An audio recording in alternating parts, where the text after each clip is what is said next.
ನಮಸ್ತೆ ವೀಕ್ಷಕರು, ವಿರಾಟ್ ನ್ಯೂಸ್ ಚಾನಲ್ಗೆ ನಿಮ್ಮೆಲ್ಲರಿಗೂ ಸ್ವಾಗತ. ಸಿಎಂ ಆಯ್ಕೆಯ ಬೆನ್ನಲ್ಲೇ ರಾಜ್ಯಸಭಾ ಚುನಾವಣೆಗೆ ಕಾಂಗ್ರೆಸ್ ಹೈಕಮಾಂಡ್ನಿಂದ ಅಭ್ಯರ್ಥಿಗಳ ಪಟ್ಟಿಯನ್ನು ರಿಲೀಸ್ ಮಾಡಿದೆ.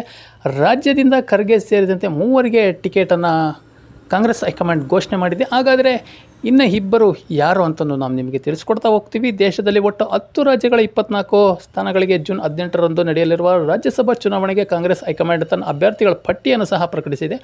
ಒಟ್ಟು 7 ಅಭ್ಯರ್ಥಿಗಳ ಅಧಿಕೃತ ಪಟ್ಟಿಯನ್ನು ಕಾಂಗ್ರೆಸ್ ಬಿಡುಗಡೆ ಮಾಡಿದ್ದು, ಈ ಪೈಕಿ ಕರ್ನಾಟಕದಿಂದ 3 ಮಣೆ ಹಾಕಲಾಗಿದೆ ಅಂತಲೂ ಸಹ ಹೇಳಲಾಗ್ತಾ ಇದೆ. ಇನ್ನು AICC ಅಧ್ಯಕ್ಷರು ಆಗಿರ್ತಕ್ಕಂಥ ಮಲ್ಲಿಕಾರ್ಜುನ ಖರ್ಗೆ ಅವರು ಕಾಂಗ್ರೆಸ್ ರಾಷ್ಟ್ರೀಯ ವಕ್ತಾರ ಪವನ್ ಖೇರ್ ಮತ್ತು ಮನ್ಸೂರ್ ಅಲಿ ಅವರಿಗೆ ಕರ್ನಾಟಕದಿಂದ ಸ್ಪರ್ಧಿಸಲು ಹೈಕಮಾಂಡ್ ಟಿಕೆಟ್ ನೀಡಿದೆ ಅಂತಲೂ ಸಹ ಹೇಳಲಾಗ್ತಾ ಇದೆ. ಕರ್ನಾಟಕದಿಂದ ಒಟ್ಟು 4 ರಾಜ್ಯಸಭಾ ಸ್ಥಾನಗಳನ್ನು ಸಹ ತೆರವಾಗುತ್ತಿದ್ದು, ವಿಧಾನಸಭೆಯ ಪ್ರಸ್ತುತ ಸಂಖ್ಯಾಬಲದ ಆಧಾರದ ಮೇಲೆ ಕಾಂಗ್ರೆಸ್ ಸುಲಭವಾಗಿ 3 ಸ್ಥಾನಗಳನ್ನು ಗೆಲ್ಲಬಹುದಾಗಿದೆ. ಇನ್ನುಳಿದ 1 ಸ್ಥಾನ ಬಿಜೆಪಿಗೆ ಒಲಿಯಲಿದೆ. ಮರು ಆಯ್ಕೆ ಬಯಸಿರುವ AICC ಅಧ್ಯಕ್ಷರಾದ ಮಲ್ಲಿಕಾರ್ಜುನ ಖರ್ಗೆ ಅವರು ಸಹ ಶುಕ್ರವಾರ ಮಧ್ಯಾಹ್ನ ವಿಧಾನಸೌಧದಲ್ಲಿ ಚುನಾವಣಾಧಿಕಾರಿಗಳೇ ತಮ್ಮ ನಾಮಪತ್ರವನ್ನು ಸಲ್ಲಿಸಲಿದ್ದಾರೆ. ಈ ಸಂದರ್ಭದಲ್ಲಿ ಅವರಿಗೆ ಸಾಥ್ ನೀಡಲಿರುವ ಲೋಕಸಭೆ ವಿರೋಧ ಪಕ್ಷ ನಾಯಕರಾದಂಥ ರಾಹುಲ್ ಗಾಂಧಿ ಅವರು ಬೆಂಗಳೂರಿಗೆ ಆಗಮಿಸುತ್ತಿರುವುದು ರಾಜ್ಯ ವಲಯದಲ್ಲಿ ಭಾರೀ ಕುತೂಹಲಕ್ಕೆ ಕಾರಣವಾಗಿದೆ. ಕಾಂಗ್ರೆಸ್ ಬಿಡುಗಡೆ ಮಾಡಿರುವ ಪಟ್ಟಿಯಲ್ಲಿ ಸಹ ಕರ್ನಾಟಕದ 3 ಅಲ್ಲದೆ ಇತರ ರಾಜ್ಯಗಳ ಪ್ರಮುಖ ನಾಯಕರಿಗೂ ಸಹ ಸ್ಥಾನ ಸಿಕ್ಕಿದೆ. ಮಧ್ಯಪ್ರದೇಶದಿಂದ ಮೀನಾಕ್ಷಿ ನಟರಾಜನ್, ರಾಜಸ್ಥಾನದಿಂದ ನೀರಜ್ ದಂಗಿ, ತಮಿಳುನಾಡಿನಿಂದ ಪ್ರವೀಣ್ ಚಕ್ರವರ್ತಿ ಹಾಗೂ ಜಾರ್ಖಂಡ್ನಿಂದ ಪ್ರಣವ್ ಝಾ ಅವರನ್ನು ಸಹ ಕಾಂಗ್ರೆಸ್ ಕಣಕ್ಕಿಳಿಸಿದೆ.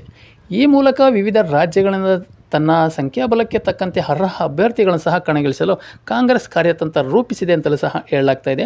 ಇನ್ನು ರಾಜ್ಯಸಭಾ ಚುನಾವಣೆಗೆ ಅಧಿಕೃತ ವೇಳಾಪಟ್ಟಿಯ ಪ್ರಕಾರ ಜೂನ್ 8 ನಾಮಪತ್ರ ಸಲ್ಲಿಕೆಗೆ ಕೊನೆಯ ದಿನಾಂಕವಾಗಿದ್ದು, ಜೂನ್ 18ರಂದು ಬೆಳಗ್ಗೆಯಿಂದ ಸಂಜೆಯವರೆಗೆ ಮತದಾನ ಪ್ರಕ್ರಿಯೆ ನಡೆಯಲಿದೆ. ಅಂದೇ ಸಂಜೆ ಫಲಿತಾಂಶ ಹೊರಗೆ ಬೀಳಲಿದೆ ಅಂತಲೂ ಸಹ ಹೇಳಲಾಗ್ತಾ ಇದೆ.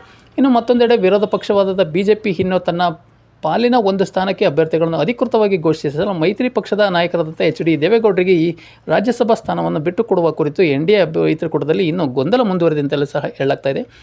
ಈ ನಡುವೆ ರಾಜ್ಯ ಬಿಜೆಪಿ ಘಟಕವು ಮಾಜಿ CM DV ಸದಾನಂದಗೌಡರು ಹಾಗೂ ಮಾಜಿ ನಿರ್ಮಲಾ ಕುಮಾರ್ ಸುರಾನ್ ಅವರ ಹೆಸರನ್ನು ಸಹ ಹೈಕಮಾಂಡ್ ಶಿಫಾರಸು ಮಾಡಿ ಕಳಿಸಿದೆ. ಶೀಘ್ರದಲ್ಲೇ ದೆಹಲಿ ಮಟ್ಟದಲ್ಲಿ ಸಭೆ ನಡೆಸಿ ಅಭ್ಯರ್ಥಿಗಳ ಹೆಸರನ್ನು ಅಂತಿಮಗೊಳಿಸುವ ಸಾಧ್ಯತೆ ಇದೆ ಅಂತಲೂ ಸಹ ಹೇಳಲಾಗ್ತಾ ಇದೆ. ಇನ್ನು ದೆಹಲಿ ಮಟ್ಟದಲ್ಲಿ ಬಿಜೆಪಿ ರಾಷ್ಟ್ರೀಯ ನಾಯಕರು ಯಾರಿಗೆ ಮನ್ನಣೆ ನೀಡಲಿದ್ದಾರೆ ಮತ್ತು ಮೈತ್ರಿ ಧರ್ಮವನ್ನು ಹೇಗೆ ಪಾಲಿಸಲಿದ್ದಾರೆ ಎಂಬುದು ಸಹ ಮುಂದಿನ 1-2 ದಿನಗಳಲ್ಲಿ ಸ್ಪಷ್ಟವಾಗಲಿದೆ. ರಾಜಕೀಯ ಪಕ್ಷಗಳ ಈ ತಂತ್ರ ಪ್ರತಿತಂತ್ರಗಳಿಂದ ರಾಜ್ಯಸಭಾ ಚುನಾವಣೆ ಕಣ ದಿನದಿಂದ ದಿನಕ್ಕೆ ರಂಗೇರುತ್ತಿದೆ. ಒಟ್ಟಾರೆಯಾಗಿ ಜೂನ್ 8ರಂದು ನಾಮಪತ್ರ ಸಲ್ಲಿಕೆಗೆ ಕಡೆಯ ದಿನವಾಗಿರುವುದರಿಂದ ರಾಜ್ಯ ರಾಜಕಾರಣದಲ್ಲಿ ಮುಂದಿನ 3 ದಿನಗಳ ಕಾಲ ರಾಜ್ಯಸಭಾ ಕಣ ದಿನದಿಂದ ದಿನಕ್ಕೆ ರಂಗೇರದಂತೂ ನಿಶ್ಚಿತವಾಗಿದೆ. ಹಾಗಾಗಿ ರಾಜ್ಯಸಭೆಗೆ ಮುಂದಿನ ಆಯ್ಕೆಗಳು ಯಾರಾಗ್ತಾರೆ, ಕಾಂಗ್ರೆಸ್ಸಿಂದ ಇನ್ನೇನು ಘೋಷಣೆ ಆಗಿದೆ ಅಭ್ಯರ್ಥಿಗಳು, ಬಿಜೆಪಿಯಿಂದ ಯಾರನ್ನ ಸೂಚಿಸುತ್ತೆ, ಬಿಜೆಪಿ ಹೈಕಮಾಂಡ್ ಮೈತ್ರಿ ಧರ್ಮ ಯಾವ ರೀತಿ ಒಂದು ಪಾಲನೆ ಮಾಡುತ್ತೆ ಅನ್ನೋದು ನಾವೆಲ್ಲರೂ ಕಾದು ನೋಡಬೇಕಾಗಿದೆ. ವೀಕ್ಷಕರೇ, ನಮ್ಮ ಮಾಹಿತಿ ನಿಮಗೆ ಇಷ್ಟ ಆಗಿದ್ದರೆ ದಯವಿಟ್ಟು ನನ್ನ ಚಾನಲ್ನ ಸಬ್ಸ್ಕ್ರೈಬ್ ಮಾಡಿ ಮತ್ತು ಬೆಲ್ ಬಟನ್ ಮೇಲೆ ಕ್ಲಿಕ್ ಮಾಡಿ. ಧನ್ಯವಾದಗಳು.